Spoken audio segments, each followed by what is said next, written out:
everybody. Well, welcome to the council meeting to kick off the new year. And I want to, welcome everybody back. I know campus is already quite active already, but for us people in civilian life, this is the beginning of our academic year. And I know we have a new member here, so it's Nadella Siku. Eli? Yeah, can you hear me? You keep breaking up. That's not the first time. As long as it's not my wife, I'm okay. Maybe we'll have to move it around. Yeah, you guys are going to be talking most at the beginning. Is this better now? Am I still breaking up? No, you're not breaking up anymore. Okay, hi Ron, how you doing? Hi Vinny, how you doing? I'm waving to you. Can you see me? Great. Not that good, huh? Okay.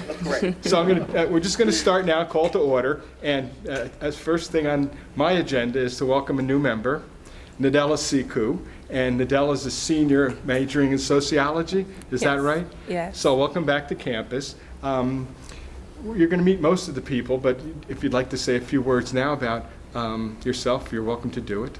And tell us about yourself. Where are you from? Hi, everyone. I'm from the Bronx, but my family is from West Africa. And as he said before, I'm a senior, and my major is sociology with a concentration in human services. President of Student Association. I'm sure we all know that. But I'm also involved in other things as well. What else should I like to dance. Yeah. Was that dance? Yeah. Okay, and you're welcome to do that at any time. So we could be sitting here for a while, so if you have to stretch, we're totally okay with it. And so you're a voting member, and I know you have a constituency that you represent, and so feel free anytime to speak your mind. Okay? So welcome. Thank you. Should be fun this year. And now I'm going to go around the table and ask for some introductions for the new year. I know Robert's very reluctant to speak, but Robert, could just introduce yourself and let everybody know who you are. Robert DiCarlo, class of '79, 43 years ago last week. I came here as a freshman. 15 years, going to my 15th year on the high-paying position as a member of the College Council. We're going to double your salary. Thank you. And from Stony Brook, and I drive back and forth for all the councils. Well, I know it's a long drive. I appreciate your attendance. I know it's not so easy to come up the thruway. It's a long way. But I know you really enjoy coming back to your alma mater. And it's good to see you. Good to see you. Thank you. So I guess, Steph, maybe we must go around the table. People have these plaques here. But, Stephanie Blaisdell, I'm Vice President for Student Affairs. hello. Lauren Arnold, Provost, Vice President for Academic Affairs.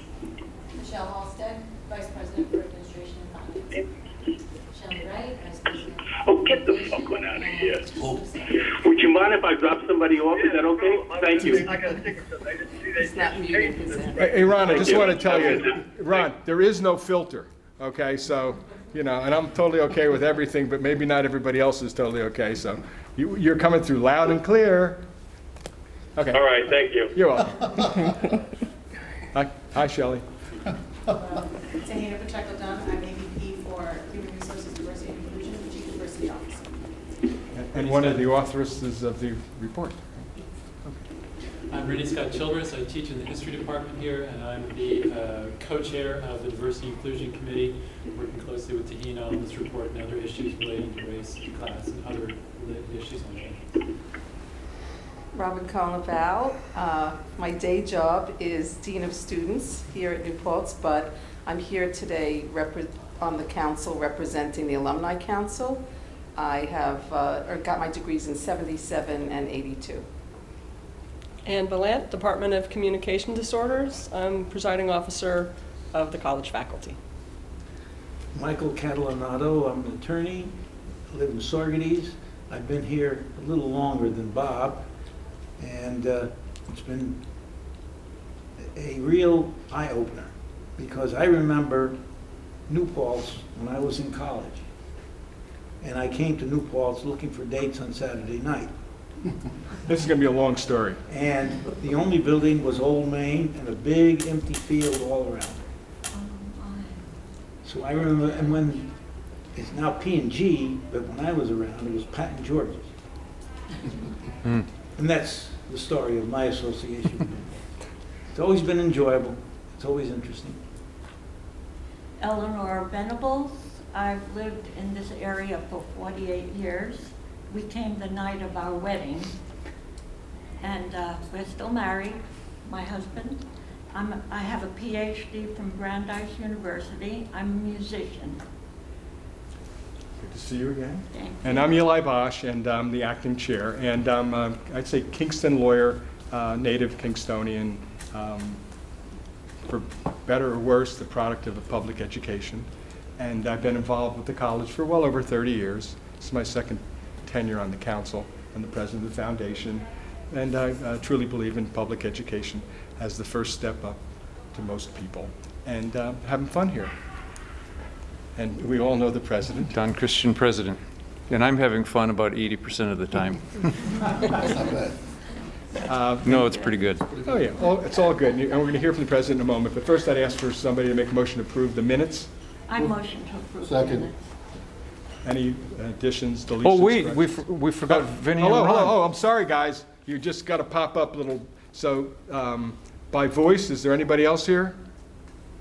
Vinny? Yes. Hey, just give Yes, us a little bit about background. Introduce yourself, please. Okay, Vincent Casalino. I'm an engineer and a scientist, all thanks to SUNY New Paltz. I did 30 years at IBM and retired as a vice president and have my own business now, a consulting company for manufacturers. Thank you. Ron, are you still there? I'll turn it over to Ron. Hello, Ron. Hello. You hear me? We can. Perfect. Oh, okay. A graduate of 1974, New Paltz. Was president of the student body for 2.5 years. Been involved in electoral politics on the staff level for about the last 35 years. 2 governors and a U.S. senator, and at one point even working for Rudy Giuliani. And I'm proud to be serving on the board of the council. Thank you, Ron. And I'd like to express my condolences and the other members of the council, our condolences for your mom's passing. Yes. And our heart goes out to you. Yes. And I know Ron Thank also. you. I know Ron also from the foundation, and that's of course very dear to my heart because it's the lifeblood of the university. So thank you, Ron. Now, Okay. now about the minutes. So I heard a motion from Eleanor. Is there a second? Second. Second. Thank you. And are there any additions, corrections? There being none, they're approved. How about Don? Would you give us your report? Sure. So, Ron, I want to also extend condolences on the loss of your mother. I know how difficult those losses are and wish you all the best for tomorrow's memorial service. I think you've all had the Thank you. You're very welcome. I think you've all had the opportunity to review my State of the College address, and I won't repeat in detail all of the things that I spoke about there, but I will touch on a few highlights that I think may be of particular interest to the council. The first one is, and we don't talk about this a lot, but our progress continues to be guided by a strategic plan that we developed in 2012 and 13, and we're kind of in the mode of seeing the plan as evolving. As we look at the essential initiatives of that plan, they still are excellent guides for what we need to be focusing on to get better and better as an institution, even as the plan evolves as opportunities and challenges come along. One thing we did last year is integrate strategic planning and assessment so that we can assess what we're doing well, where we may need to improve, feed that back into making adjustments in our strategic plan so we can continue moving along. And I've been really pleased with the great progress we continue to make on advancing those priorities. I shared in my address that our enrollments this fall are strong. It's really exciting that the last 3 years we've seen the highest undergraduate enrollments in our institution's history, and that's a combination of new first-year students as well as transfer students, underscoring the continued linkage that we have both to new students but also to community colleges, especially in the Hudson Valley. Academic preparation of our incoming class is outstanding. We've not lowered our admission standards to maintain and grow enrollments. This class is diverse. About 45% of incoming first-year students are from historically underrepresented groups, and that's also the highest in our history. It's also really impressive that our incoming students are interested in all kinds of different fields, the arts, the humanities, STEM, engineering, and so on. And we think that's a really healthy place to be and healthy projection for the future. We're not overly reliant on any one field. I think we've shared with the council that our graduate enrollments have declined pretty steadily for about the last 7 or 8 years. This fall, we've seen about a 20% increase in graduate enrollments, and we hope that's a lasting reversal of that trend. You'll hear when Vice President Halstead speaks about budgets that that healthy graduate enrollments are really critical to our economy. We've been developing new programs that we believe will help us continue attracting students and also meet educational needs in the Hudson Valley and in New York. This fall, we launched a business analytics major in the School of Business, which is the first undergraduate program in this field within SUNY, and it's only the second one in the state of New York. And we're hearing from business, the healthcare, education, that data analytics, business analytics is going to be a thriving field in the coming years, and so we're excited to be at the forefront of that. We're developing an autism studies program. We've gained approval for a multidisciplinary MFA in studio art, and we've resurrected an MFA concentration in photography that will accompany our already highly regarded MFA program and our popular BFA program in photography. We're finalizing a proposed graduate program in digital design and fabrication that will build on our 3D printing initiative at the graduate level. Our mechanical engineering program continues to attract students, and I think the council will be interested in knowing that we just in the last couple of weeks received word that that program received its initial accreditation. You have to graduate students before you can apply for accreditation, and we were accredited on the first round. When you drove in today, you may have seen the progress on a new engineering innovation hub. This building will house mechanical engineering, our Hudson Valley Advanced Manufacturing Center, home of our 3D printing initiative, and it will also include some space for industry partners, and we expect that building to open in 2019. We completed construction of a new parking lot on Route 32 to the south of our pre-existing parking lot. Parking continues to be a challenge on virtually every college or university campus, but we're trying to make some inroads there. As you drive along Manheim Boulevard and Highway 32, you may also see the ongoing construction of our pedestrian crosswalk and a reconfigured campus entry by Hopfer House. I spoke in State of the College about our 6-year graduation rate of 72%, and that's worth emphasizing again. We think that our 2018 graduation rate, 6-year rate, may be as high as 76%, and that compares with the national average of about 60%. And so that's really great news. We're really proud of that. One of the challenges it presents to us is we move students through the pipeline faster and graduate them faster. That means if we're going to maintain enrollments, we need to recruit even more students. So that heightens our enrollment challenge, but that's a problem I'm pretty happy having. Finally, in State of the College, I spent considerable time outlining the Hasbrook Building naming review. I provided brief background on that issue and described the really thoughtful analysis and review by our Diversity and Inclusion Council and their recommendation that the names of the original Huguenot patentees on those buildings be removed and replaced. And I shared the position that I've come to after careful review and consideration, both of the whole process of the Diversity and Inclusion Council report, my own reading and studying, that those names should be removed and replaced. I've been explicit in all of my communication that this is a decision that's not within the authority of the campus president. It resides with the college council, and then subsequently with the board of trustees. I've also tried to be clear that the outcome of my recommendation is not predetermined. So this matter is now in the hands of the college council, unless you need me to do something formal in the way of presenting a recommendation to the body today, but I think it's... I'm sure that, well, I'm relatively certain everybody's received the in-depth and thoughtful Hasbrook Building Complex. I would say, yes, it's at Tomei, but really it's just a terrific study, both, I'd say historically, sociologically, and more importantly, a synthesis of the community sentiment, and by that I mean the entire community, student body, faculty, local community, and all those who would be interested in the process and the names themselves. So I want to applaud both of you on that. It is almost a textbook for study.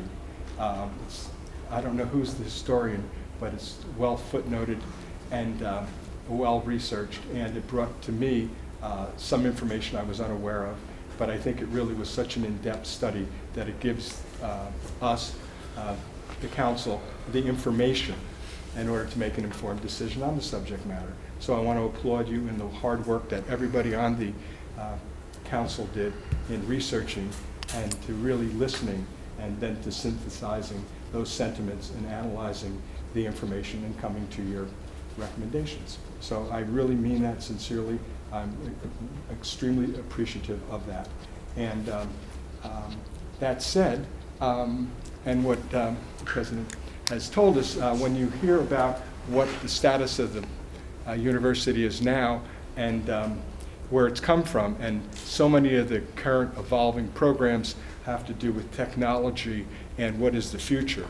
And so while we build on the past, the future is certainly where this university is going.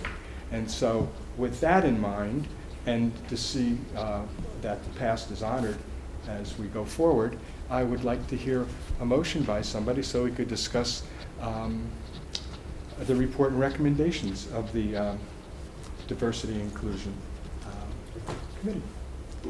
Is anybody interested in I so move the motion. Okay, and I'll say I'd also second, I'd like to be able to question some of the authors and raise some questions during this session also. Absolutely. So thank you, Bob, for doing that, and Ron. And so I'm going to kind of just... Well, can I say something? Sure, yeah. Now it's open for discussion. So, you know, there should be at least a little order to things. And I don't know if Robert jumped in first or not, but, you know, I certainly defer to you, Mike. So... I guess I'm the oldest one. And I know you. I know you. But in any event, I want to commend President Don on his letter, which I think is a great synopsis of what's in the Tomei of 100 and... Is that the way you pronounce that? I don't know. I say that's I'd say the Latin, but I don't know if that's correct or not. Sorry. But those are my sentiments. I think it's a great introduction to that report. Thank you. Okay, now, you can chime right in, Bob.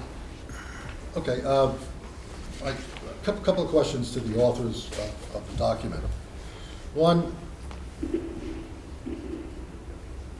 for the poll results that you have,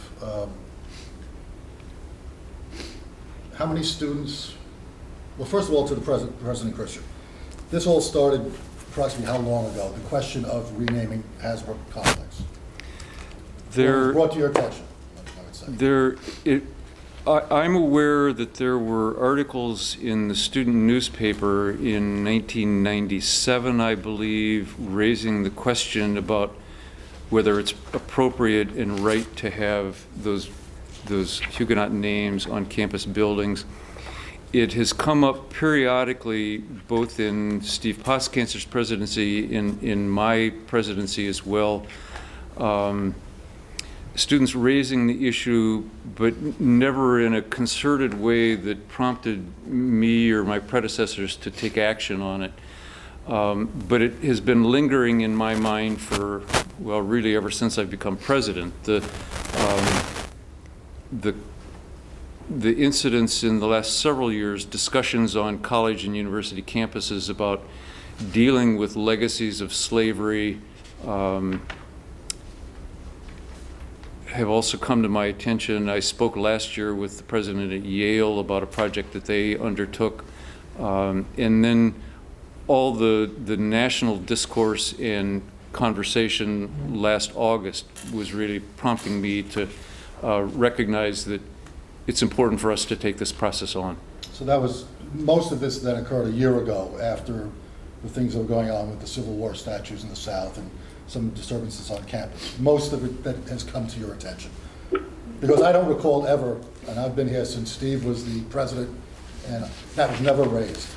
And I'm here 15 years, and these names on these buildings has never been raised in this council until you raised it last August. Is that correct? That's true. I would just add. I just would say, I don't know, I just know it came, I think, from a petition online, and that was kind of the genesis of it. But I've also been hearing protests by students over the last 5 years around the health of the Black Studies program, and this issue has come up at the same time during those protests. But the first time that it was brought to the attention of the council was approximately last August, Yes, correct? for sure. Yeah, and in my memory, certainly, and I was on the council back in the early 90s, so it was never an item for No. discussion even, and but it has become topical as No, I in our understand how society, it's so become- that's how it's evolved out here. So it's probably appropriate, certainly, to look at things. Sure. And And- in depth, and I don't think it could possibly be more in depth unless you just dedicated, a number of persons to just have that and that alone to be No, there. and let me just say this for those of you who don't know, I was a student here, and I think I'm the only one in this room who actually lived in one of those dormitories. The Fever Hall was my first dormitory. I lived there for 2 years. Hasbrook was my dining hall, so I go back 43 years with the Hasbrook complex, so that everyone understands that. So I just have some other questions. I would add also that last August, Daryl Thompson, a New Paltz alum, African-American, longtime Hasbrook Dining Hall employee, passed away unexpectedly.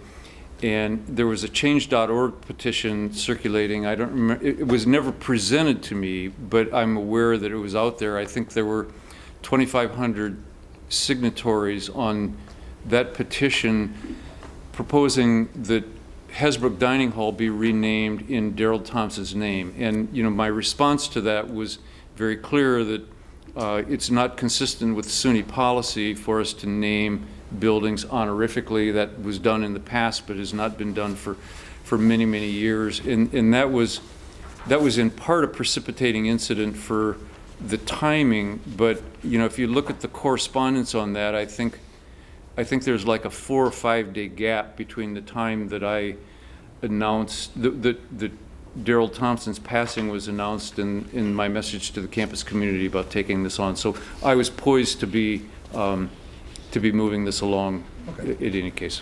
Can I ask approximately how many students actually met with you a year ago, August, when this really became into the forefront?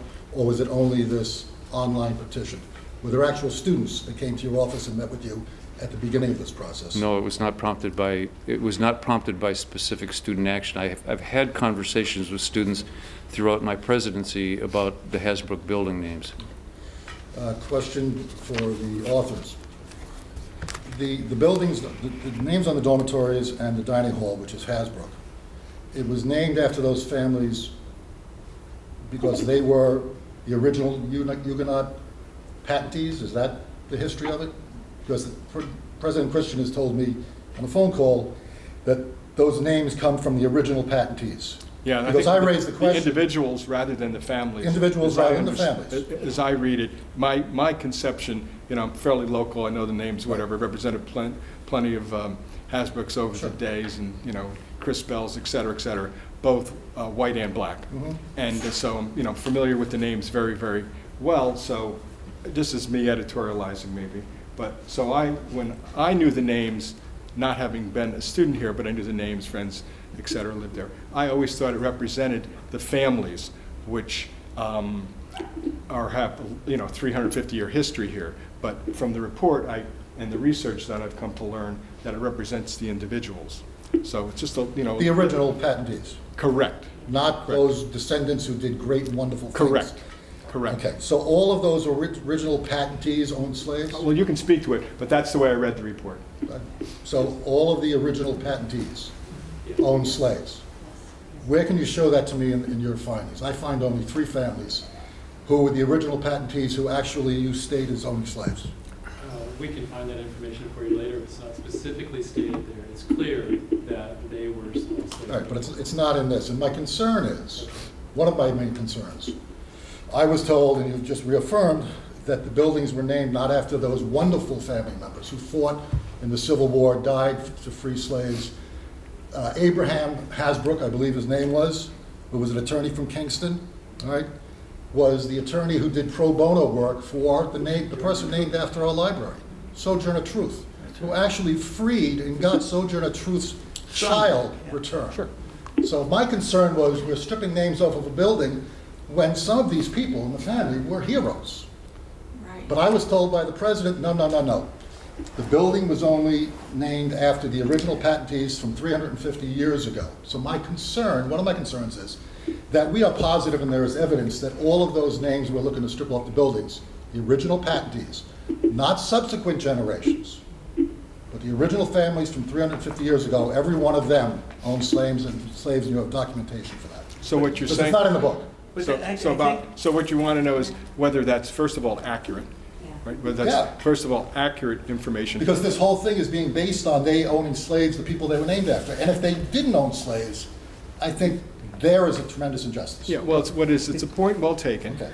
And what we, like people, you want to be right on the facts. Our opinions can, blow like the wind, but the facts should be the facts. And the way it's given from our report is that there were, the original boiled down 5 family names, or 6 family names actually. Some were the same names because they were family. Sure.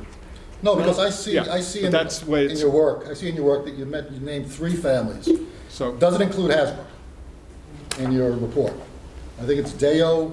Who are the other 2? Crispell, Crispell, Dubois. Crispell and Dubois. We've done the research and we can provide the documentation. I just wanted to share, I anticipate there might be interest in this, so I did make copies today of what I have here is, and I think it's explained in the report, the names of the original patentees were first put on the College Hall wings, right? I'm sorry, but the conversation is breaking up. Yeah. I'm sorry, Ron. Thanks for telling us, Ron. This is Shelley, Shelley Wright. We have 2 Shelleys. Right. As we were digging into this issue, we went back to the old college council minutes and we looked in our own campus archives and we found the dedication program for the original residence halls when they were named for the wings of College Hall. So I brought a copy of that for everybody on the council so they could see that. It's very clear in here. It says they were named for the original patentees, and it names the individuals for which the buildings were named. And then we also found the college council minutes in the late 60s when the names were transferred, and it said the names of the original patentees are being transferred to these new buildings. Okay. So, But So that's connecting the dots, correct? Okay. See, Mike, before you go, just and let me, I'm asking these questions not because I believe it's right to even be taking the names off of those original patentees, even if they did own slaves 350 years ago. I'm not even making that argument. Robert, I get that. Okay. I'm just making the argument that nowhere in this document it states all of them, and I'd like to see that before any, vote. Before a vote. And I don't anticipate that this issue would be resolved today, but I just think that it is a great opportunity to get the information, because with information you can make an informed decision. So more information, if accurate, is better. Question on the poll. The poll that was taken on campus. Well, I'm going to let I don't want to limit you. Is there like 20 questions? Oh no, there's a bunch, but I can stop now and then have other people ask, then I can come Okay, back. because maybe somebody else has the same question. So, I don't Mike? want it's not a question, it's an observation. Those patentees founded this community, and they weren't, the buildings weren't memorializing them as slave owners, but as original builders of this community. We have to remember, the College Council is the conduit between the college community and the outside community. So my question then becomes, what effort was made to canvass the outside community as to what their feelings are with respect to changing the names those buildings which memorialize the founders of New Paltz. Okay, and you can speak to that. I know there is information on that in the report. So we were able to do a lot of our connecting through Historic Huguenot Street, who had direct connections to many of the descendants that hold the names of the buildings that we're talking about. And obviously, these are individuals who also reside and work through other parts of the community. And we had open forums, so both of our town hall style meetings were held, one in an evening and one during the day, to be able to accommodate, the interest of and scheduling of a wide range of people, and people were able to attend. They could come, they could speak their mind, and at both forums we had local representation who expressed their thoughts, their feelings, their sentiments about the project in and of itself, and even so far as their opinion as to where one road might be taken or another. And were some family members, Family members descendants? and descendants did participate. Was a record made? Is there a transcript or anything of the comments that were made at these gatherings? I know I come from the same background as... No, but I'm just asking a question. Is there anything that we can read to reflect what the people in the outside community said at those meetings? There were videos, and they're posted. I sent a link to the videos from those. We didn't do a transcript, but we did upload links to videos. We videotaped the forums. I sent that out to all the council members. So so there is a record of the public forums regarding the sentiment from the community that could be reviewed. And the Correct. evening session had quite a few community, yes. Well, I would recommend very much that you watch those because, if you're interested, there's a great moment in the first one. One of the members of the community came, his mind was made up, the name shouldn't be changed, it should be kept. But in the process of the discussion, a young woman talked about her opinion about what it would mean for her as a person of color to have to live in a building that was named for a former slaveholder. And it totally turned around the mind of the person who would come, who had walked in and said, I'm against this. As he listened, he understood there was something more at stake than simply the honorific of the name. There was the question of the living, breathing people who would be in those buildings. And I think that sets up a powerful dynamic that determined a lot of how we went about the process, trying to listen to everybody, trying to engender conversation, and trying to come to agreement and listen and include their opinions of all sorts in the document. So if it was simple, it would have been done already, right? Or would not even be brought up. But it's a topical issue that's here, and there are a lot of facets to it, and sentiment to it as well. And what else, Mike? I know about the recording that you can listen to. My question is, I hate to be a stickler, but I can hardly hear any of the comments that are going on. They keep breaking up. Speak up, everyone. my question is, I know that there is the visual. Is the visual a complete recording of the entire meeting? This is called cross-examination. No, But go right ahead. I know what I saw. I'm not a judge, so I go. I want to know plus I whether would it's let you go as complete, far as you. that's all. No, so just have fun, Mike. Could you I'm like not here to answer is cross-examine, I yes. just want information, that's all. Yes. Yes, they are. Okay. Eli, could I say something in response to Mike? I hear your point about considering the sentiments of members of the community.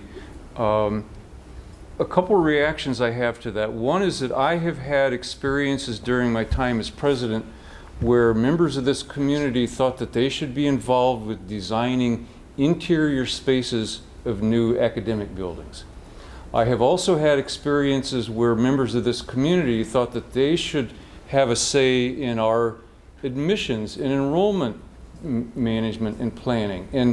And so part of my reaction is that I think it would be very difficult to try to manage this university well if we, and I'm not saying ignore the community, because I think I and members of my administration have been really engaged with the outside community, but that has to, I think, be guidance and input to us, not necessarily something that drives our decision making. Yeah, I mean, it has to be balanced, but it's something to certainly be honored and considered, because the college is not going to move from New Paltz and this is where it is, and the community and the founders have to be recognized. Question we have is on the names of the buildings, the focus on that, because that's the responsibility of the council for naming. But they're in the community, so they're entitled to be heard.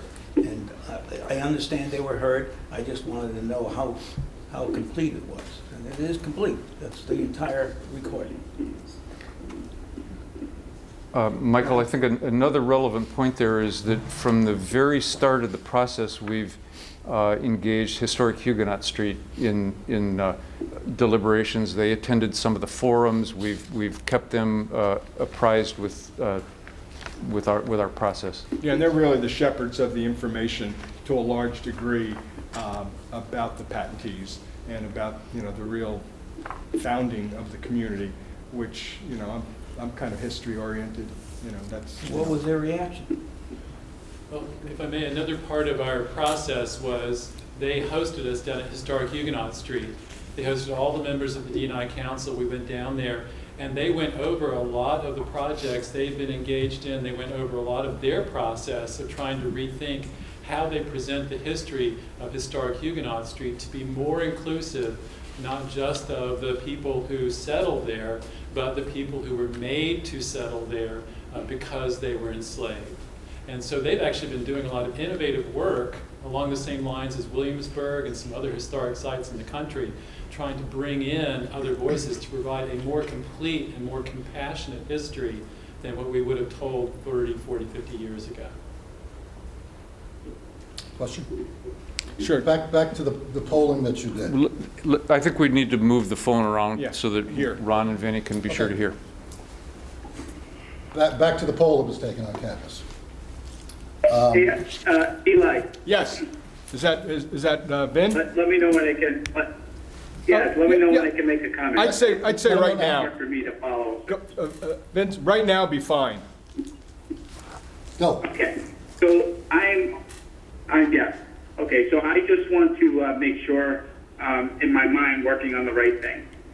So right now, are we just asking questions for clarification on the study, and that's the end goal, or are we looking at the study to decide whether to implement it, or are we, which I would recommend, ready to talk about our obligation to pick up naming, since it is in our purview, and take this offline and go continue on the discussion further another time? What are we trying to accomplish today? Right now, it is just assimilating information that the D&I have brought to us so we can discuss the issue of naming. There's no motion on the floor to change the name as yet. This is just to discuss the issue, and it's been brought forward for discussion, and now we're discussing it. So I have my own ideas where we'll go, but it may not wind up today. I think it will take a little bit more time to digest, and so this is more information and discussion, period. Okay, do you have any so questions, Vince? discussion Yeah. about it, okay. And these questions have been focused on clarification of the report, and information surrounding it. Correct? Question on the poll. I see that 40% of the students who participated in the poll said we should change the names, bring down those names, correct? 40.13 or whatever it was. So 60% of the students, not townspeople, didn't want to remove the names or had no opinion. I don't think that's fair to say. Well, only 40% said change it. But a large 30-something% had no opinion. Well, they're not taking it down. They have no opinion. 40% want to take it down for whatever reasons they have.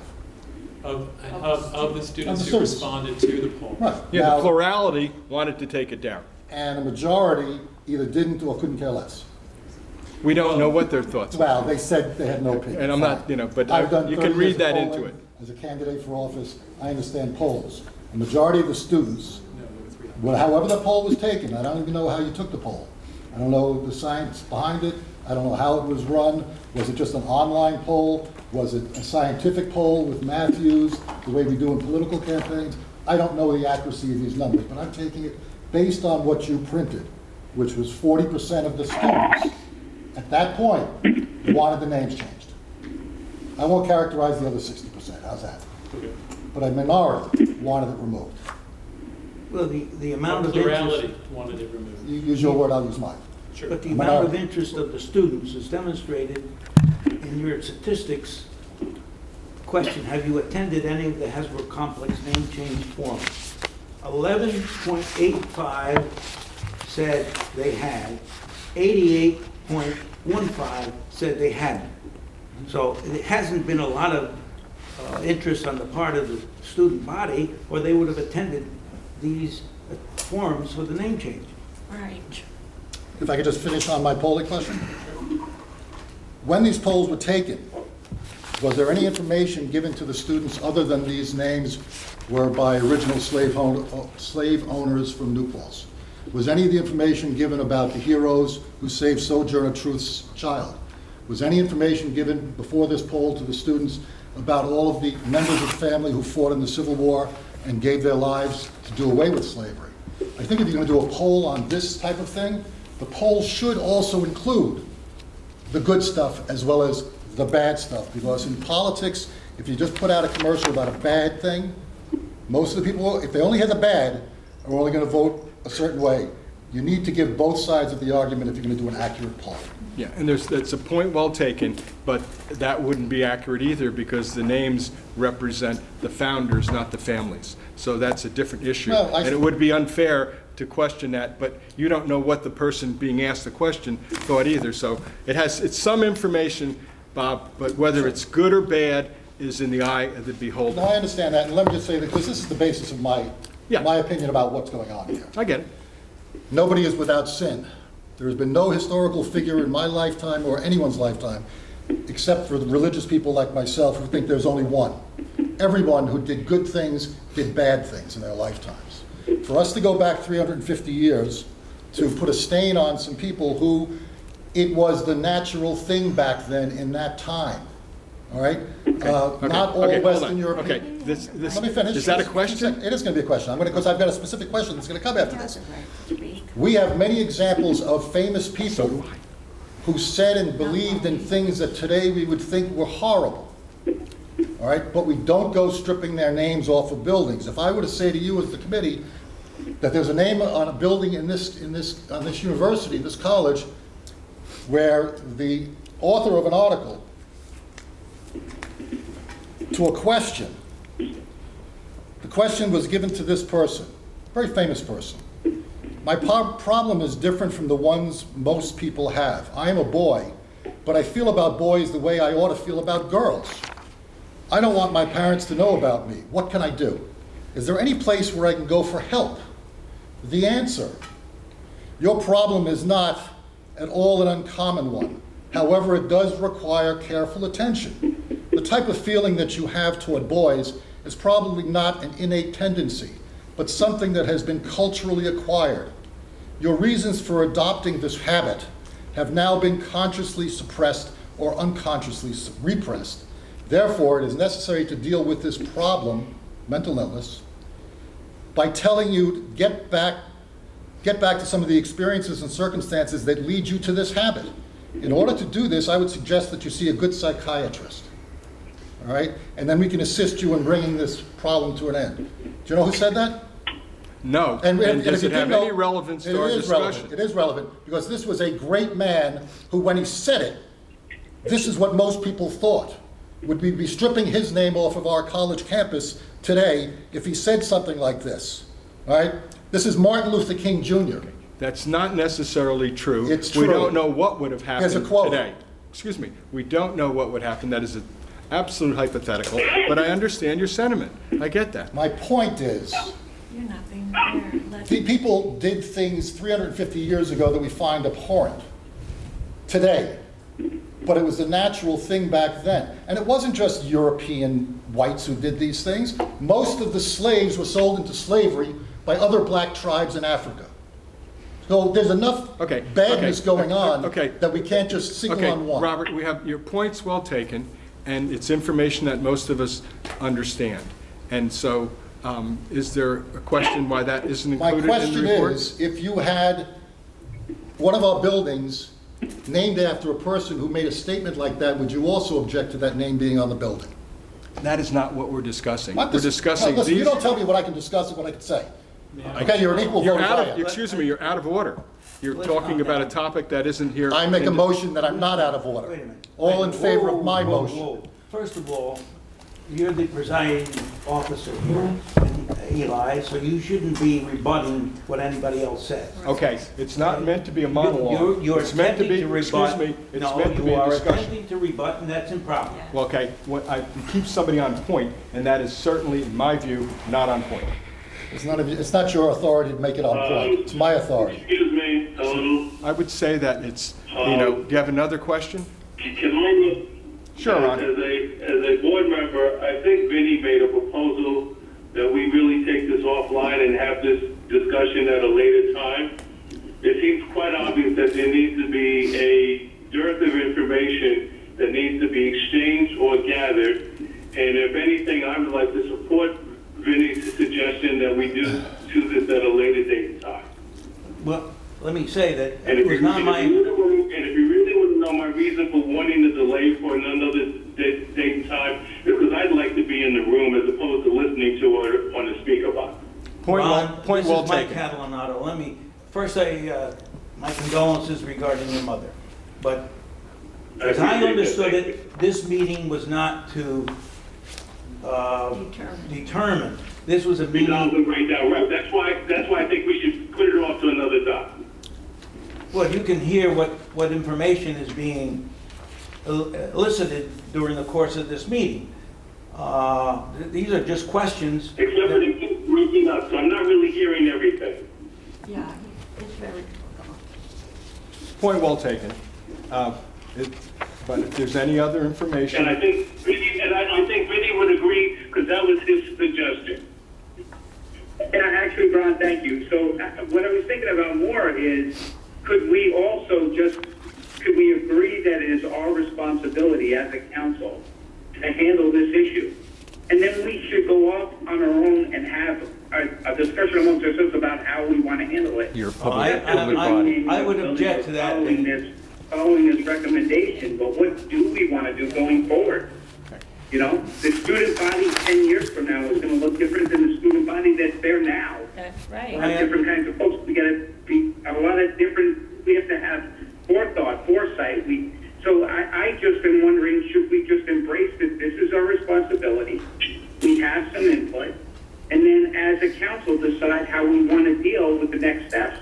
Ron's suggestion is we'll have another meeting and I agree, there'll probably be a lot of meetings, Brian, you're right, but we have to talk it through. But I don't think the public should be excluded. I think you're making a big mistake if you exclude the public. By law, We you are a public cannot. body, and Oh, so. you're on, Yeah. being screened. Yeah, But I it's- mean, it's a- people should be able to attend. They might have something to say. It is an open forum. It's been advertised in local media. People are aware of it. They're welcome to be here. And in fact, others than at the table could express their thoughts as well. And I welcome that. But it's it's a topic of discussion. It's been brought forth. There's a motion to discuss it. I'm not saying that it's at all close to being fully discussed, but Long way from being fully discussed. I just want to ask Shelley And if you're she here. can, by the next meeting, give us some background about what was said when the buildings were named after the Hasbros and the other families that founded New Paltz. To share with you tonight. yeah. So far, I've had names of the origin of the buildings. You'd like to have that specific in writing how they came to be, correct? Yeah, I want to know what Secondly, was said the when that was videos done. the videos are available to be reviewed from the public forums. So if you want, have those I made understand that, but made what I'm available. asking for is what was discussed when the buildings were named. You What have, was- what you was have the those, thinking? Copies of the council, at college council. It'll be in the minutes, but that's, what's extracted and written down. Okay, It's the best we can do. That's the best we can do. No, I mean initially, when the buildings were initially. that's what Well, she has they copies moved of those over. minutes. The names moved, but initially they were the patentees. That's what's been said. You want to see what was they any said. background at the time. Is that correct? That's historical context. And information, True. period. But I want it in context. I want to see what was done initially. I think all of this is good to put down and make a list, and this all becomes part of the info we have Our job is to figure out what the convention is going to be moving forward and whether or not we deal with this recommendation to change the names now. So all of that historical context, we can break that down. Let's get the answer to this question, this question, this question. It'll all be input, but it's really about moving forward, right? One way or another. So if somebody came in tomorrow and said, I want to put my name on this building, here's $2 million, put my name on the building, how would we vet them out? What would we care about? Do we ever want to name a building after somebody's name again? I mean, that's all the stuff I think we really need to get to. But if I'm wrong, argue with me. Okay, there's a formula for I think we're that. talking about the You get the study million or more than above, what and we'll get the name on the building, okay? If it's below a million. No, it's actually more than that. Over. But if you want a room, it'll come in front of the foundation and then and evolve to us, okay? There is a procedure for that. And, you know, while everybody has a constituency and looking to the past, there is something in the future called, I would say it's an opportunity for giving that some names, whether they're new or old or recycled. Okay. I was in fundraising. I was actually thinking about us setting the convention. I didn't think you were. Responsibility. May I? Okay. Sure, Eleanor. Sure, absolutely. Thank you. I was reflecting on this problem of being offended by a name. Now, my origin is Italian, and I'm a Christian. I should be greatly offended by the name Rome. What does it stand for? The enslavery of millions of people. They enslaved all the people whom they conquered. My family may be one of them. I don't reject the name Rome. I live with it. That's my comment. And so what people would say is just a name. A red That's right. means a red state. Now means, you know, hot Republican. Red meant communist and anarchy. So what is it? It's just the name. It's just a word. Can I But make a suggestion? it has to be what context, and we're dealing with, you know, space for students who live in them, and what the history of the founding of our community is, and the respect to be given to the founders as well. And it's a part of the balancing that we do in evaluating things. So it's a topic of somewhat current interest to people, and it's our responsibility. And the forum here is to discuss it. And it's not necessarily going to be a unanimous decision, if there is a decision, but it's certainly worthy of discussion and to bring it to the fore. And so I would like to suggest that we make the rest of the meeting one for requests for information rather than argument. Because I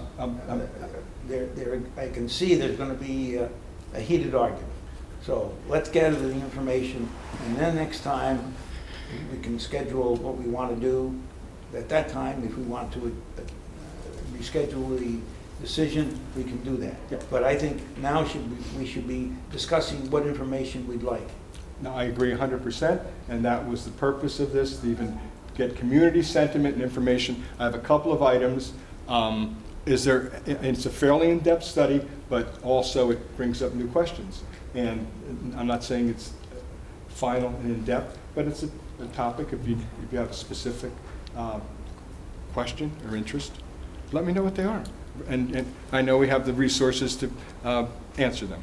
I'm not arguing what you're saying. I want everything to be fairly across the board when we talk about issues. I understand with some students having a problem with these families 350 years ago owned slaves. I understand that. I just get upset when it's only on one set of heads and not other sets of heads, and people being discriminated against for wrong reasons, all right? If we're going to take one thing, we've got to everything, all right? And you said, you know, $1 million that will more to name a building now. No, That's No, new, or whatever. it's not true, but we can Whatever start it the is. ball Now, rolling. a question. The two newest dormitories, or two of the new dormitories, the Esopus and the Lenape. Lenape, were named after what? Tribes. Well, let me. And why were they named, Muncie. those dormitories named after those two tribes? Just for anyone who can give me an answer. Shelley, I think, Shelley, has please. some. Because they were local tribes, you know, in this region. Okay. All right. Was any background done on, before you named them, on those tribes and some of the things they might have committed that were atrocities? Was that same amount of, study done? I don't know where you're going to get that. That's a question. Well, I've got articles. So, if you want to hear them, I'll tell you. Or if you want to ignore them and cover it up, we No, I can do don't- that. Excuse me. I'm not saying there- ignore them, but I Your think- point is well taken. Things are not so simple. Nobody's pure, and there's no question about that. And so that's why we're discussing it. Well, and I just want to lay it out there for our next meeting. If people could research the Esopus Wars, where many, many, many children were massacred. Now, you can blame the Europeans who came here and they took their lands. I'm not getting You into that. could blame alcohol. But I know of course the it- wars very well. Yes, and there's alcohol, too. I've got that. What I'm saying is, not that the Indians didn't have a gripe. All right, what I'm saying is, atrocities occur by all sides. And if you're only going to count the atrocities committed by the white European settlers who settled in New Paltz and not the Native Americans or not the heads of tribes in Africa, you're wrong. That's all I'm trying to get across. But this is what I'm trying to get away from. This is argument. No, I'm done. Exactly. I'm done. I think I'd like we some- want to gather information. Just I want more information on the naming of the two dormitories after the tribes, and was there any investigative work into any possible atrocities that those tribes might have committed? That's what I'd like information on. Before my time. I'd just like to draw your attention to page 4, where we talk about the distinct problem of slavery, but I think this addresses a number of the issues that you're raising. This is one of the really difficult problems when you look back in history. You're absolutely right. Nobody in history is spotless. Pretty much everybody did something wrong, something that we would not admire. However, we have laid out the criterion for making decisions along these lines, and this is on page 4. It's in the middle of the page. It's the fourth bullet point under the distinct historical problem. Before naming a building after such an individual with complicated nature, or in this case, perhaps even a group of people, the university must carefully consider the counterweight of any redeeming principles or historical significance he or she signifies. That's not an absolute tried and true point, but we can think of somebody like Thomas Jefferson. Thomas Jefferson clearly was a slaveholder. So if we went simply by the rule of anybody who was a slaveholder, we have to take their names down, we have to get rid of memorials to them, we have to put them in museums, we can study them in classes, but not have statues or other memorials. But here what we're saying is somebody like Thomas Jefferson had a very powerful effect on the eventual eradication of slavery. When he said, all men are created equal, he laid the groundwork for later people to come along and say, that means even these folks we now call slaves. Even though Thomas Jefferson possessed slaves himself, he talked about the power of freedom and equality that laid the groundwork for Abraham Lincoln to later come along during the Civil War and say this war has to be about the eradication of slavery. So we absolutely agree with you. Everybody in the past is problematic, but we lay out a criterion here by which to try to make this kind of decision. But Do you those believe are that Thomas platitudes. Jefferson, do you believe that Thomas Jefferson, I'm Those just are following up on my platitudes. question that he answered. Okay, but Mike is I know that. I just chafing wanted- at the bit. While he was answering my question, Okay. Michael, while he was answering my question, I just wanted to, he answered, do you believe that Thomas Jefferson believed that all men are created equal also applied to the slaves that he had in his control? I believe he was very conflicted about the issue. The point is that he has this redeeming power, which was he laid the groundwork for later generations to work against slavery. He was not in favor of slavery in the abstract. He talked about freeing his slaves when he died. He didn't go as far as George Washington, who did, in fact, in his will, free all of his slaves. Thomas Jefferson, though, understood he was in a situation that was very difficult. If you free the slaves and they don't have adequate resources to begin life with, they would have a very difficult struggle. And so, we totally are in agreement with you that these are difficult issues. But what we're trying to look at is, what are the redeeming features? Did somebody who was a slaveholder also try or talk about or have an idea of moving beyond slavery, getting rid of slavery? Because there were people, even back in this time period, who believed that slavery was wrong. The Quakers, for example, adamantly against slavery from the get-go. So, these are definitely complicated issues, you're right to point to. But those are platitudes. What Jefferson said was a platitude.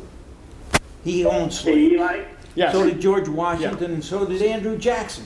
So talk about them is irrelevant to our discussion, and that should be done at another time. Right now, we ought to be getting information that we need to make an informed decision. Agreed. And so I would say I that. want to agree with Mike.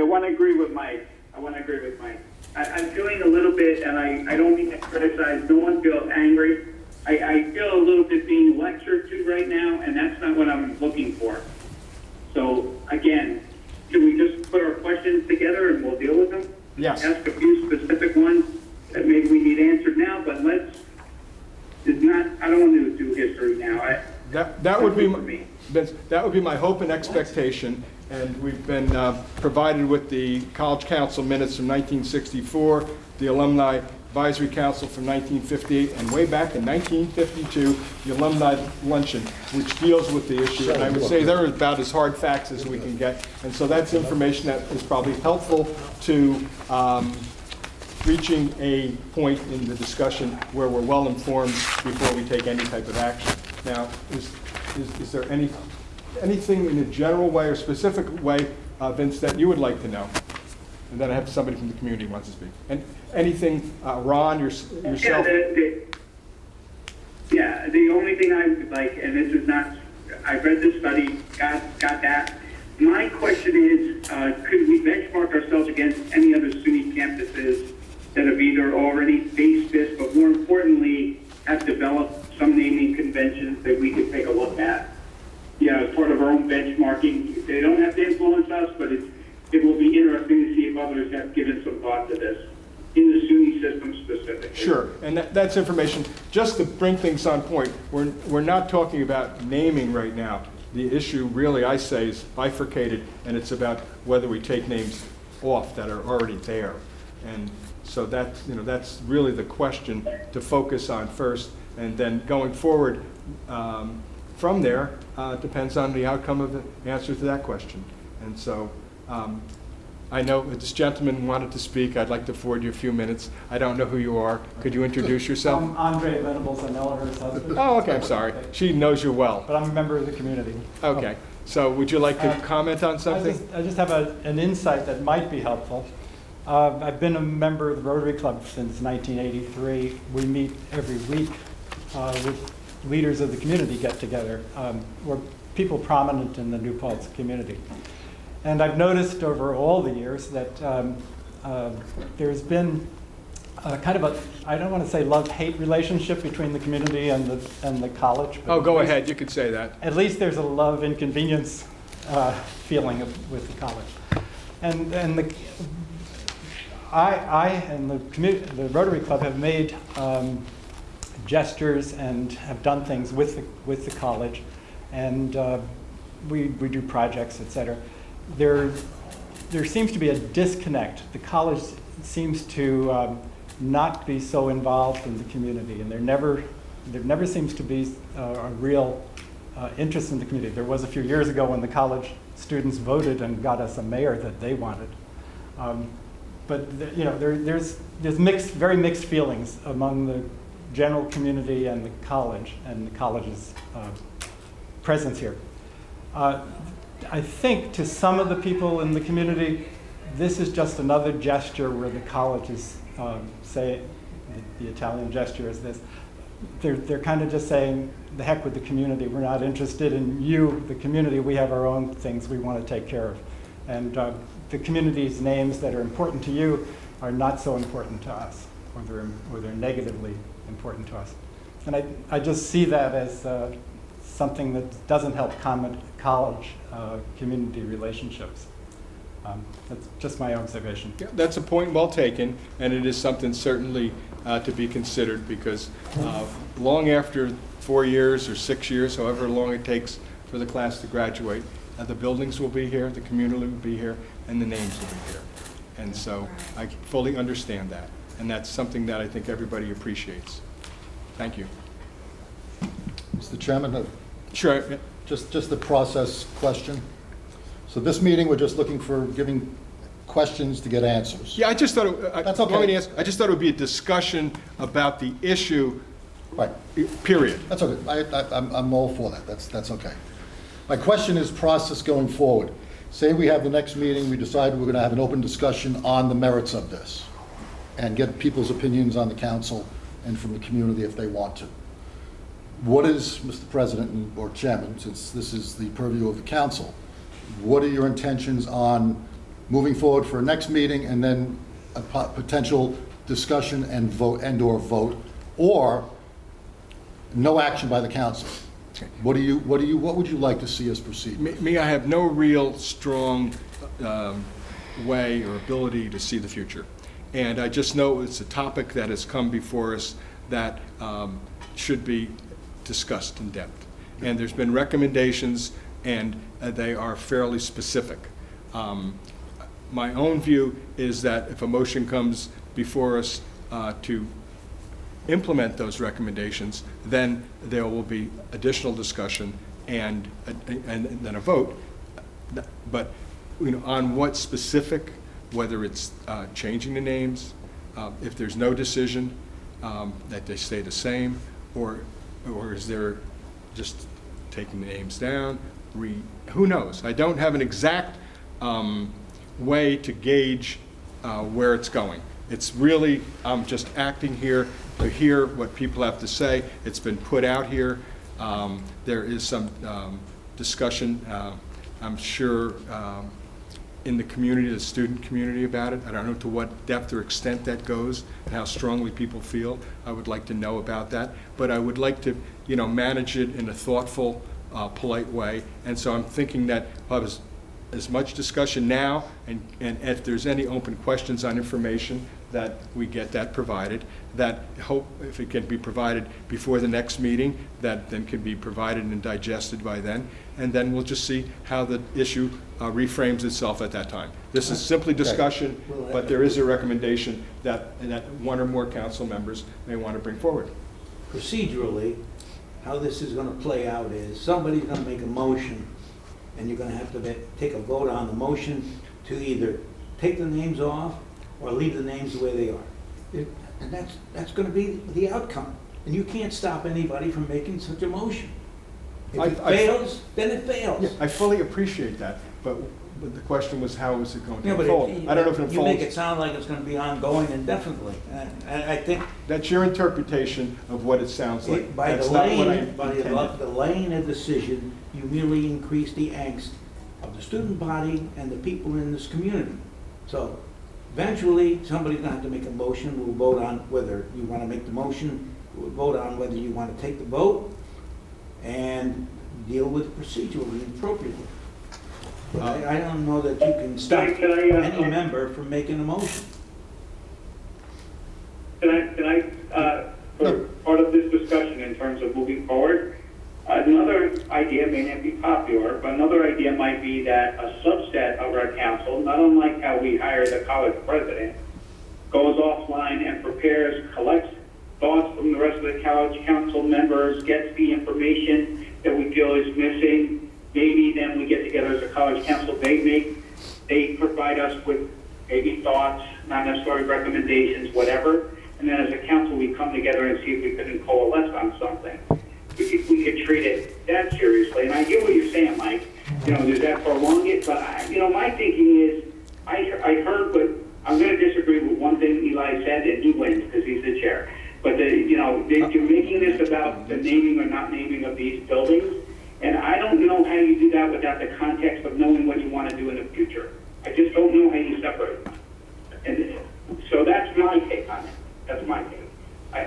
Everybody should give their take, and then we should decide a path forward. Okay, just one second. Just to respond to that, my feeling is that it's unnecessary to decide what other names would be until you decide that these names are no longer going to be there. And that's how I'm going to look at it, and that's my feeling to approach it. It's one step at a time. I just think that if it's trading one problem for another, that's not a good solution. So I just think that this issue should be fully aired, and that there should be some resolution, whether there's a change or not, whether the recommendations are carried forward or not, and then we go from there. Mr. Chairman. Sure. I agree with you. I think this has to be done in the open. I think students should have a say in this. I think the administration should have a say, and ultimately it's the college council members who will make this decision, but I think it's got to be done in the open, with open dialogue and honesty. Because when you cover things up and you do things behind the scenes, nobody accepts the outcome, and this has to be accepted once we make a decision. Procedural. It's my understanding, well, I know what the law of the state of New York is, we're the only ones who can change these names, take these names off. Now, you raised an issue that I'd like someone to give me some information on, where naming, once we vote, either if we vote not to change the names, that's it. If the council were to vote to change the names, the subsequent names, if they're going to be named, I think there's a problem with the law and the SUNY process now that was sent down to us. You tell me if I'm wrong. The statute says, and the statute hasn't been rescinded by the legislature, that the only ones who can name buildings are councils of the colleges. I remember seeing something that the president sent down to us, and you probably spoke about it, where now it's SUNY upstate that has to approve, and then they're also naming amounts or monies. Is there a problem between the statute that exists today and what SUNY is now telling us? Don't know, but you can speak to that, Joe. I would expect that SUNY would have vetted all of that policy. They would have had to change the law. I don't know.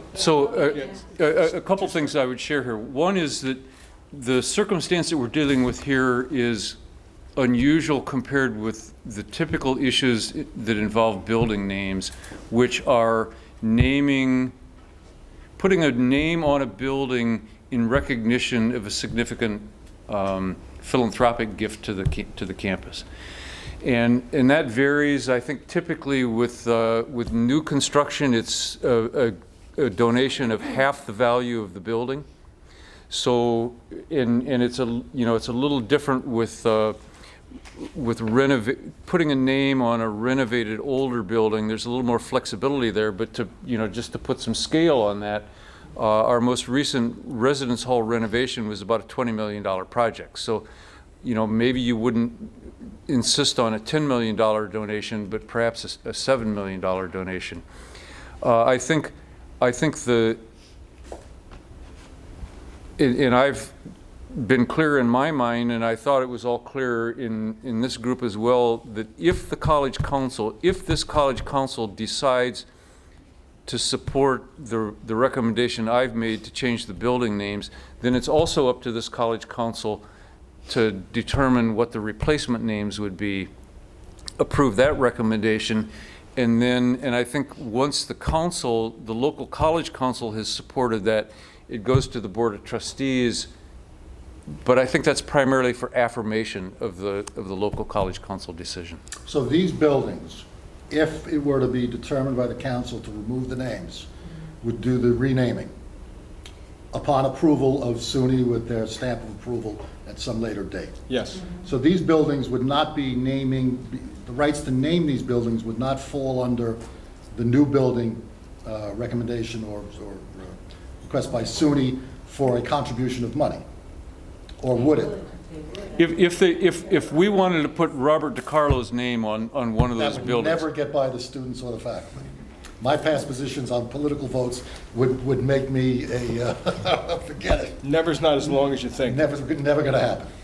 So go ahead. So clearly, can that happen? If they would need to be accompanied by a financial donation. So we can't. So if we couldn't name them honorifically after different. So let's be clear to the council.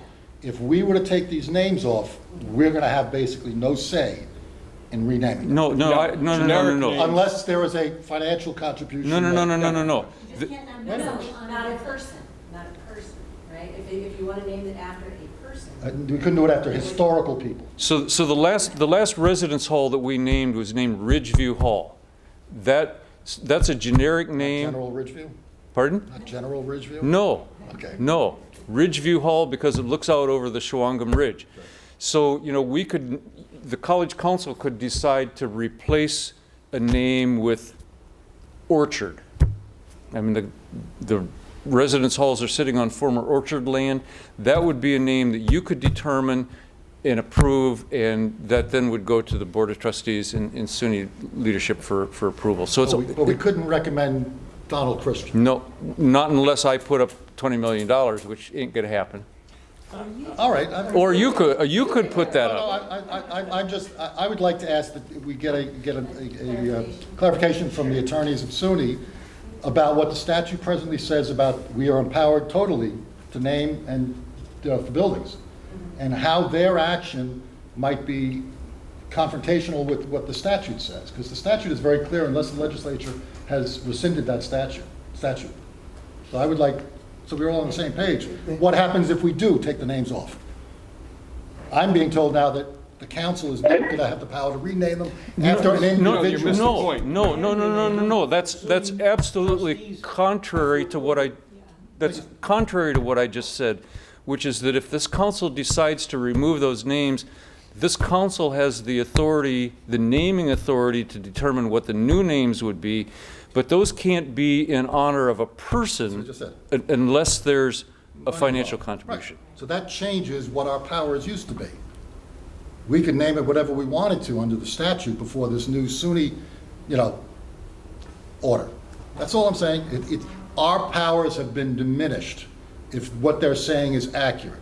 We can't name it after an individual who was a hero unless it also came with some financial. There are exceptions to that. What are they? Well, it's someone who has made absolutely unusual contributions at state, national, or international levels, but beyond the border of the campus. So naming a building honorifically for a deceased employee whose reputation was confined to the campus would not be consistent with SUNY policy. But a state senator and somebody like that, then we could take that under consideration. I won't hold my breath. Well, I'll be dead, but still I won't hold my breath. So my point is now with the renaming. So you're saying the council has that power along with SUNY? They give the approval. We do it. No, I'm talking about the historically, nationally, worldwide known whoever, that they don't have to give money. Yeah, like a real. Who approves that? I think that would have to originate with this council and then approved by the Board of Trustees subsequently. Without financial giving. But if the council doesn't change the name, it doesn't go up there for them to approve what we did. No. Exactly. Only if you change it. Yeah, I don't think they have to approve taking it off. No. Frankly, but the next step. Yeah, I would just like to be on clear legal footing when we know what was going on. So it's usually a good starting point. Yes, so I really request. So this is my feeling, that the discussion should continue. If somebody wants to move to close the discussion, that's up to you. But, I'd say that it should be continued.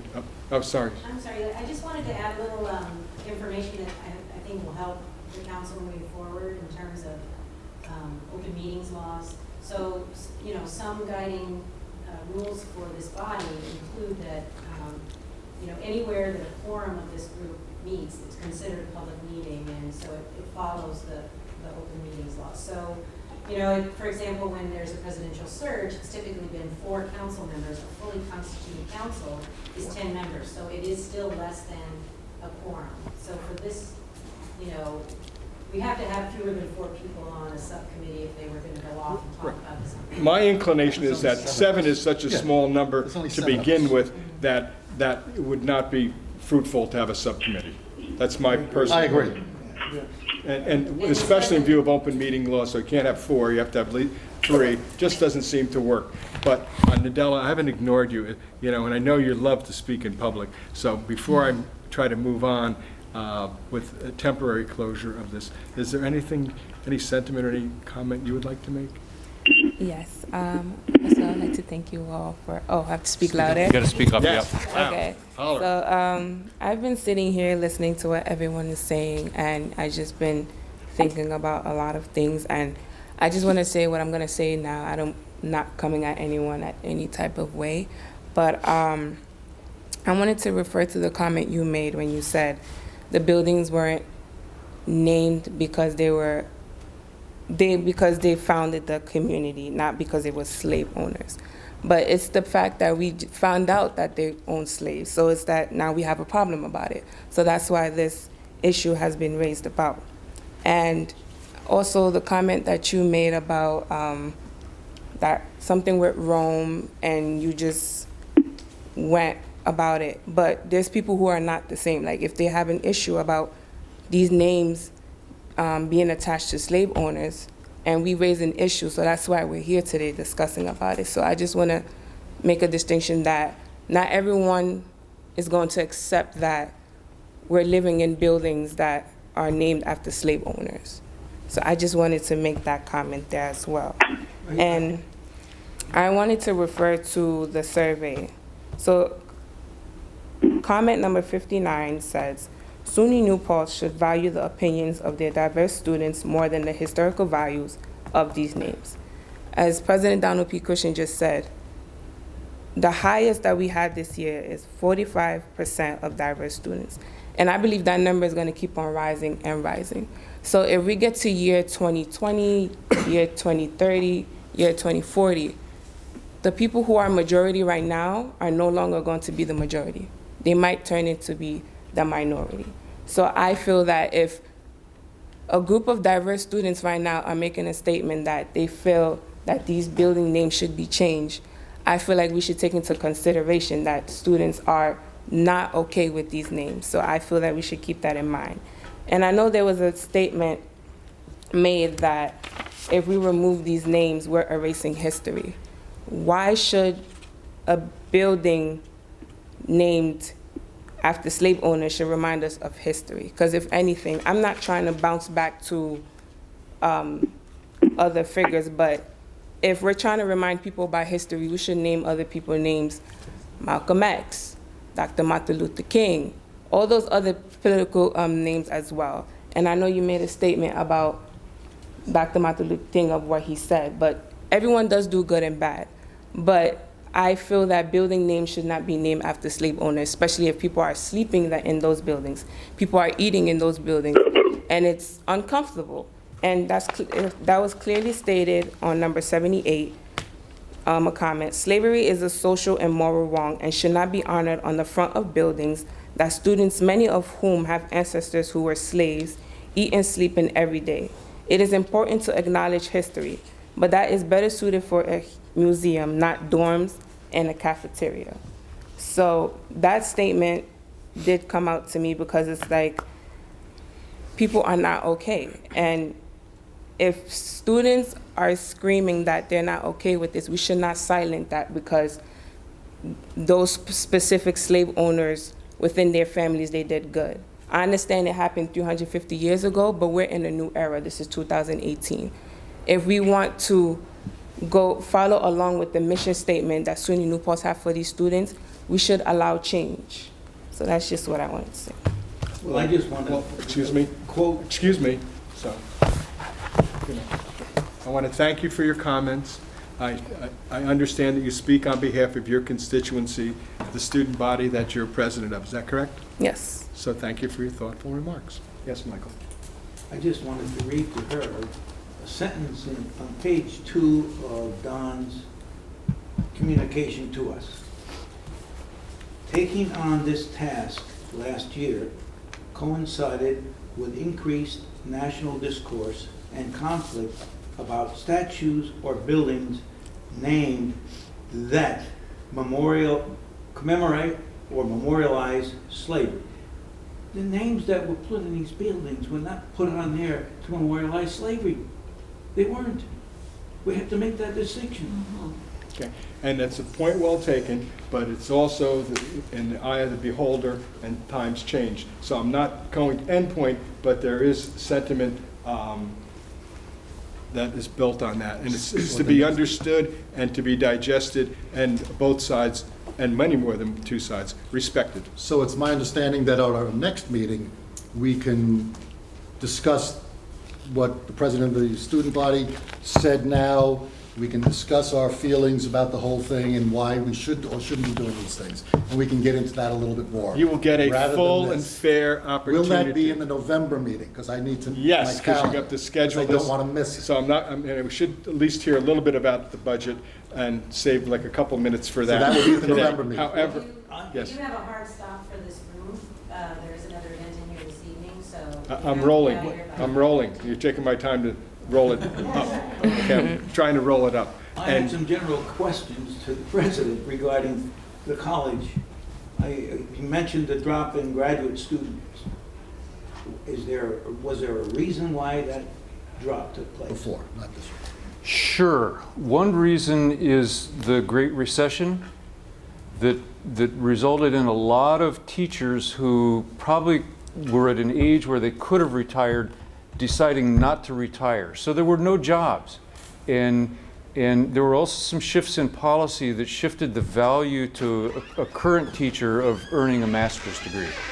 And we think that that wave of retirements is now starting to hit. We're seeing some increase in both undergraduate enrollments, increases in hiring of teachers, and we think that with the increase in undergraduate enrollment in teacher education, we're going to continue seeing an increase in graduate enrollments in teacher ed. So much of that drop in graduate enrollment were part-time teacher education graduate students. Can you tell me how active is the 3D program? We started out, when we started that, I used to talk about how we had 50 clients. Now we have about 400 clients. It's so busy that we're probably going to time the move of that 3D printing operation into the new engineering hub at a time that maybe they have a slack in their workload, because it's burgeoning. I think you may be aware that we recently received a $500,000 grant to buy a 3D metal printer, which is going to be an absolute game changer. And we hear from manufacturers in the region that they're really excited about that.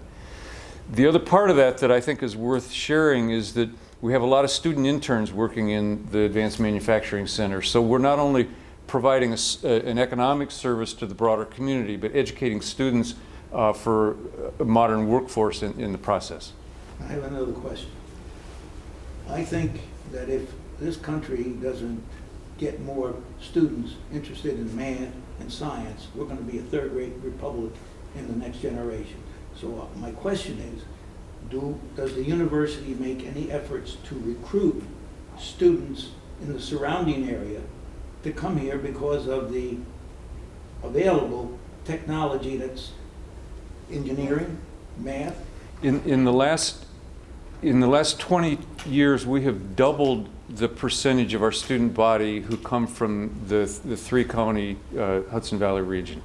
And part of that, I think, reflects growing reputation, but also that expansion of opportunity. So, I mean, I hear routinely of lots of mechanical engineering students, electrical engineering students who transfer to New Paltz now from Dutchess Community College, Ulster Community College, and 10 years ago they were probably going to RPI or someplace else. Well, I take every opportunity I can to tout the school as the way to go if you want to get into math and science, become an engineer, without having to go away to school.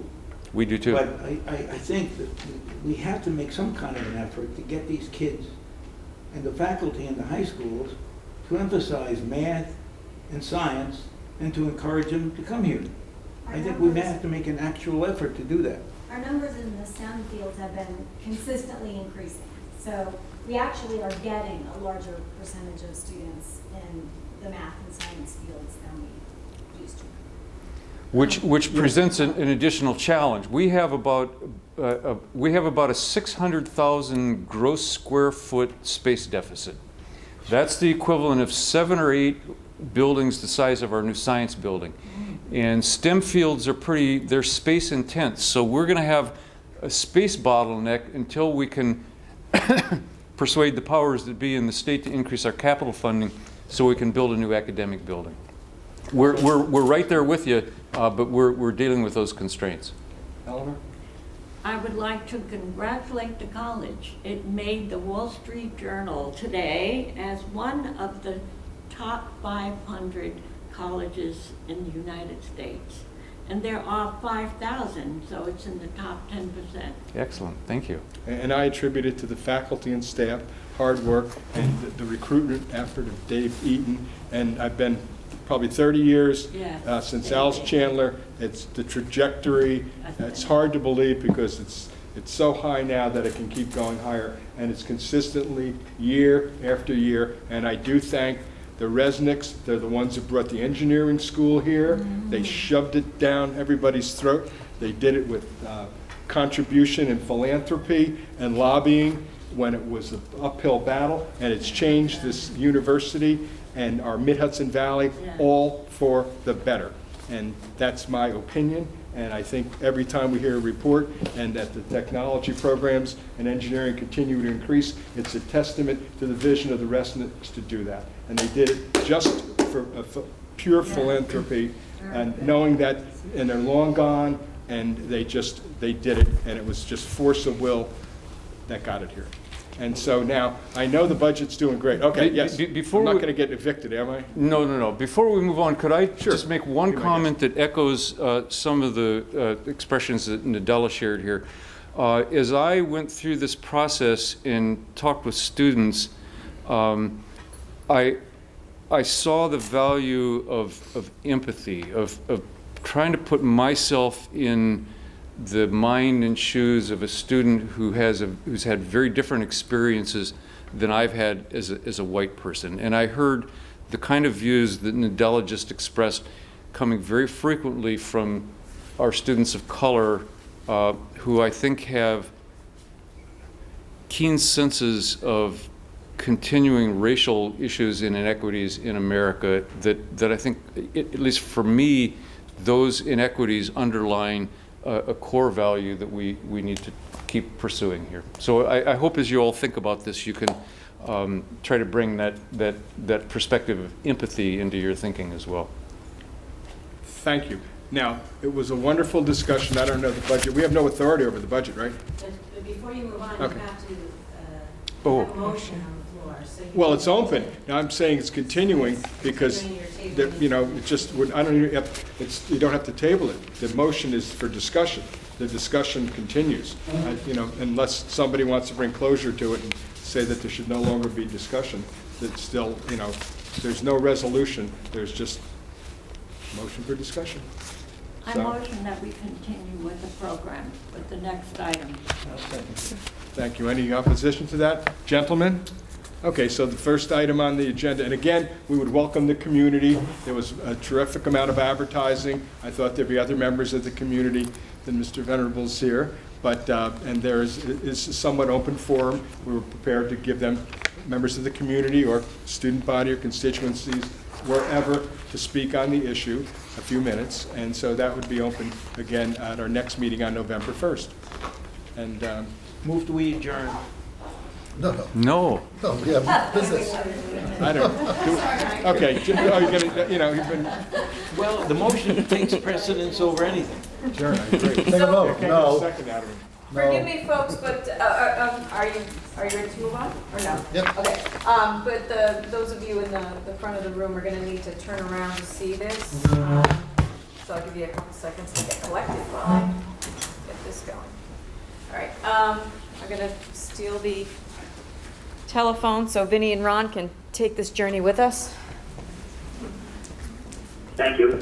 No problem. I wouldn't forget you. All right, so for most of you, this the presentation for the budget is review, but for Nadella, I wanted to go into a little bit more detail so that you can understand how the core operational budget on the campus is built. There are two components of the revenue piece of the budget, and the first component is the biggest. It's the tuition and fees that you so graciously pay us, and your classmates pay us throughout the year. We very carefully go through our enrollment projections for the year, and we look at what types of students will we have, in-state, out-of-state, graduate, undergraduate, full-time, and part-time. And then we run those numbers out to the different tuition rates, and then we drive our tuition target, our tuition and fee target. So that number last year in the budget was $52.1 million that we projected we were going to raise by tuition and fees.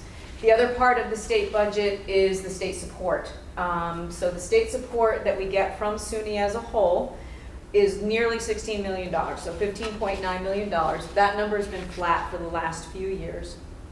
So our total budget, the total authority we had to spend was $68.1 million. Then we said, what do we think we need to spend? And we build that budget by first putting in the people, because they constitute about 84% of the expenditures on campus. So we say, how many people do we have in all the different departments? And we build that up. We also have some temporary service workers. That includes your adjunct instructors, so your part-time instructors, and some of the part-time staff that we have on campus. We also have to keep the lights on, so we pay for utilities. And then we have supplies, travel, contracts, and equipment, just the stuff that keeps us going. And we also devote $4.2 million of our estimated revenue to scholarships that we give back to the students. So in the beginning of last year, we actually had expenditures that outweighed our projected income. So we had a budgeted deficit of $1.8 million. So we knew we had a problem to fix. Throughout the year, we did a bunch of one-time and recurring expenditure reductions. We held positions open for 90 days, and that creates some vacancy savings while they're open before we search.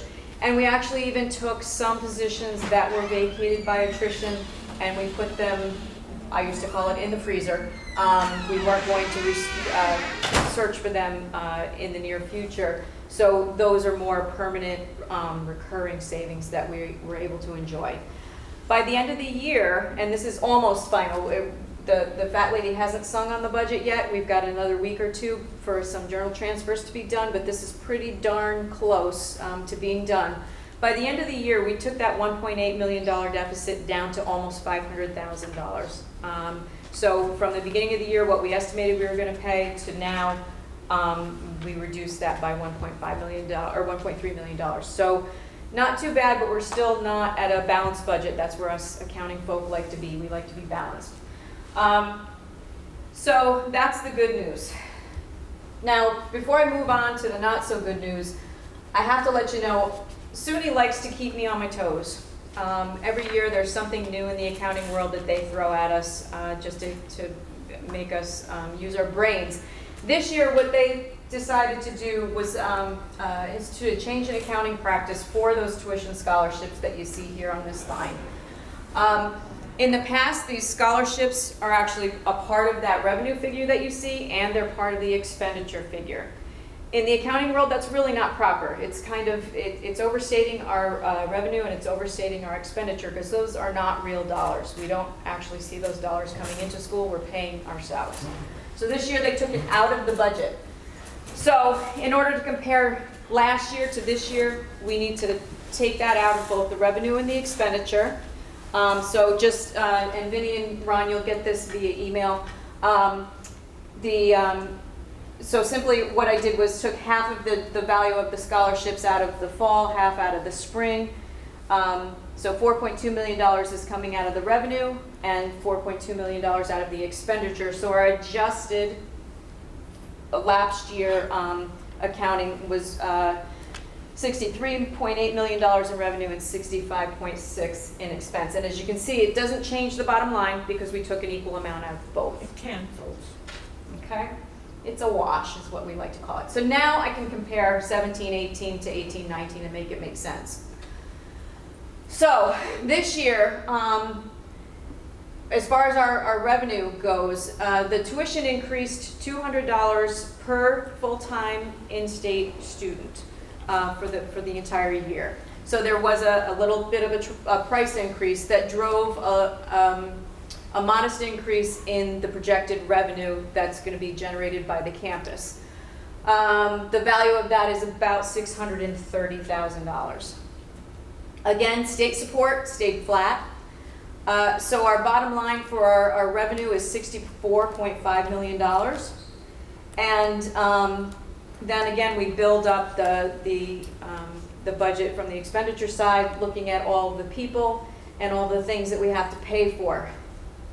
Just yesterday, we got word that the largest union on campus is about to ratify their contract for some pretty substantial increases that are well-deserved and long overdue. Unfortunately, we have to come up with ways to pay for that. The UUP contract negotiations has an impact on our campus budget and personnel service of about $4.5 million. Counteract that with the $630,000 in tuition increase, and we have a problem. We estimate our utilities are going to be about the same. We've made, again, some permanent adjustments to some of the expenditures in contracts, travel, and equipment. But overall, we are looking at an initial budget of a $5 million deficit. Our expenditures outweigh our revenues by $5 million. So we have some things that we need to take care of. Yeah, Robert. Quick question. In the personal services, the salaries, what's the percentage increase in salaries that you hear it's going to? It is. It was 2% per year, but it's compounded. So it's actually, and the contract is already 3 years into. So we're going backward. Right. So we're going backward. There's some retroactive monies in there. The total value of the increases for this year is 6.12%.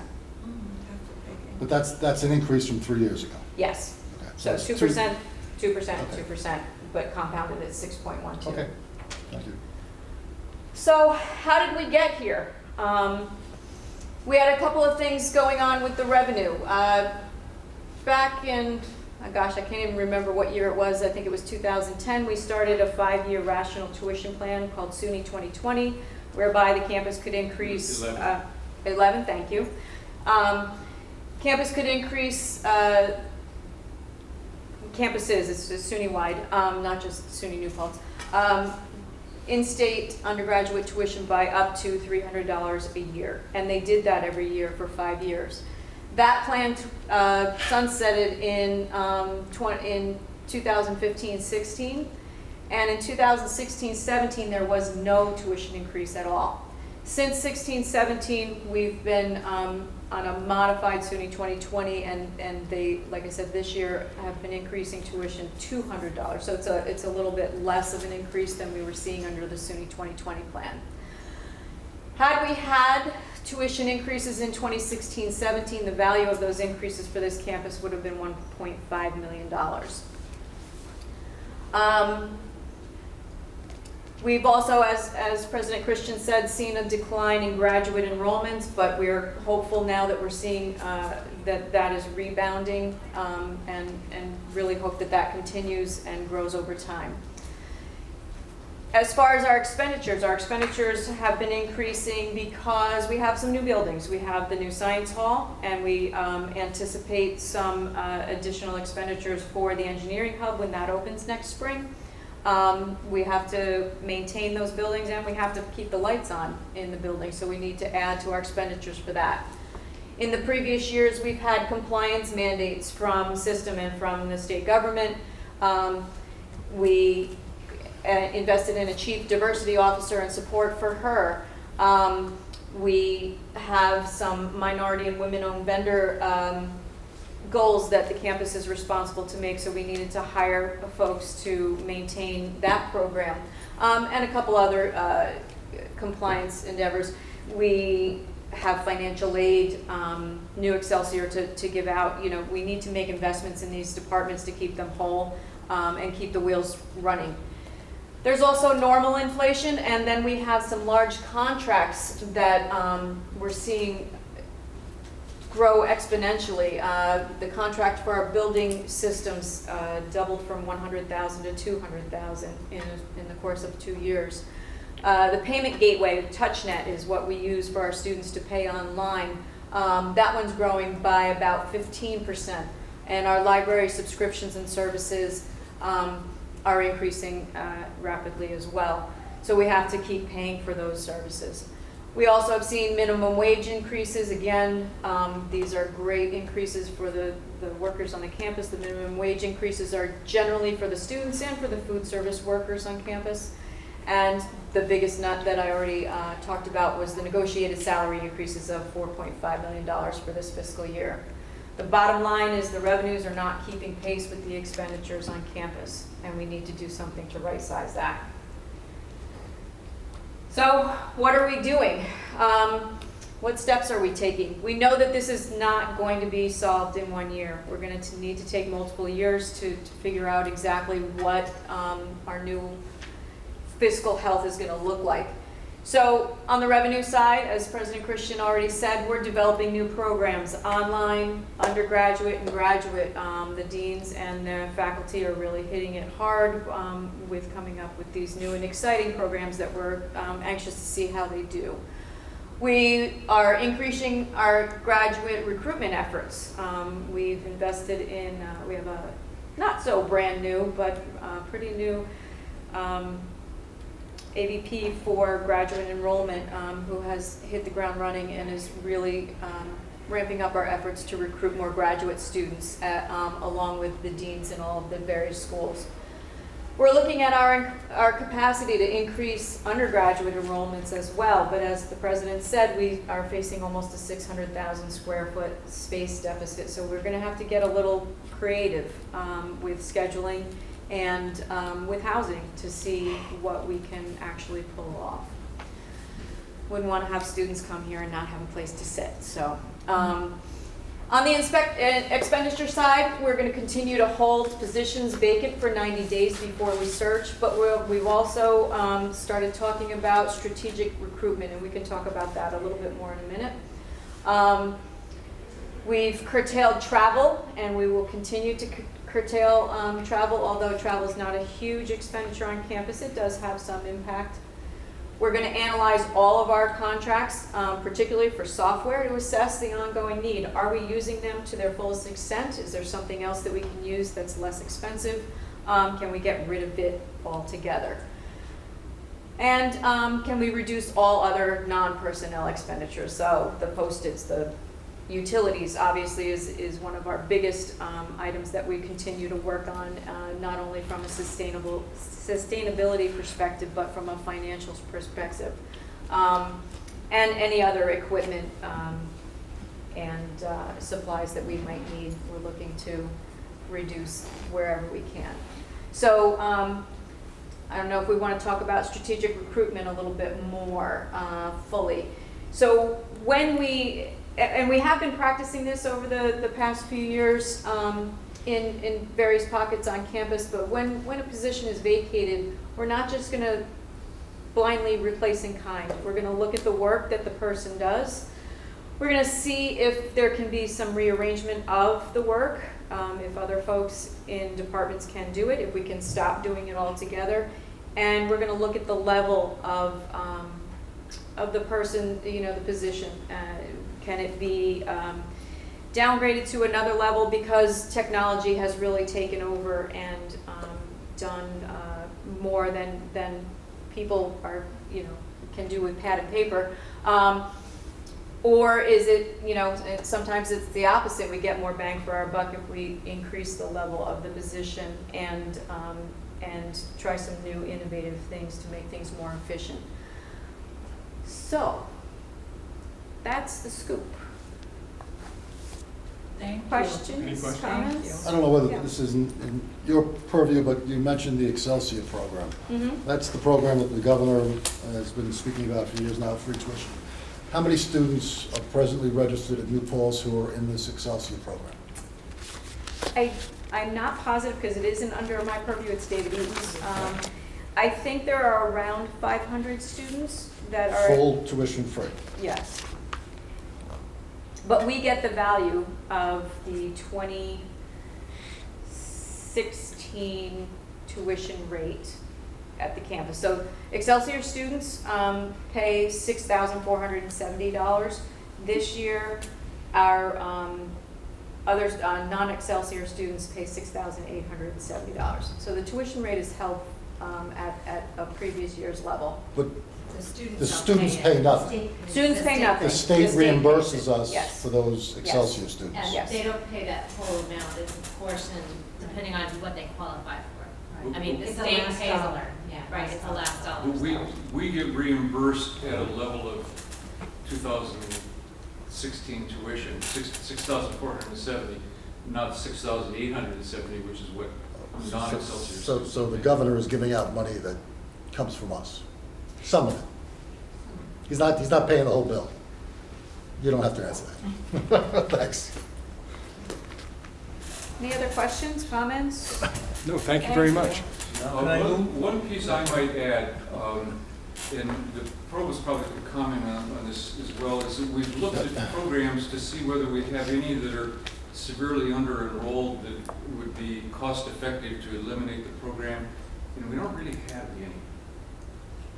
Right? No, it's kind of a, I keep going back to the data thinking, surely there's a program somewhere that has really low enrollment, but some of our lowest enrollment programs are interdisciplinary programs where really the courses are courses from other programs just packaged together in a different way. So yes, you could take that program out, but there wouldn't be any budgetary savings. You would just not have that choice for students. So there just aren't any that are going to save us money and not